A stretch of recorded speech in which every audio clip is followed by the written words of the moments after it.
Reit, rhan 2. So lamp arall yn cael ei gysylltu mewn cyfres. Hynny yw bod un yn dilyn y llall. Wel, bydd y gwrthiant wedyn yn cynyddu ac felly bydd y cerrynt, beth yn digwydd i'r cerrynt, mi fydd o yn lleihau. Iawn?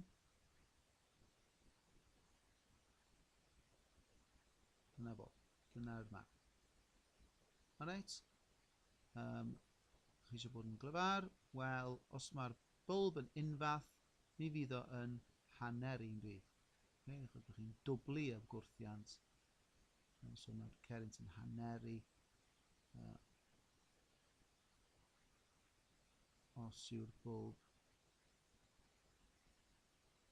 Ond yn aml iawn, dwi'n ond yn rhoi hwn fel peth addysgiadol rili i chi. Os yna ni'n tueddu i beidio bod yn rhy glyfar, wel, mae'n siŵr bod yn dod, os fedrwch chi hwn. Peidiwch â deud unrhyw beth ych chi'n hollol sicr ohono fo. Rhag ofn i chi yn y twll eich yna. Un marcio, ateb syml, mae o'n lleihau. Mae'r cerrynt yn lleihau. Reit. Dyna diwedd. Rhan 2.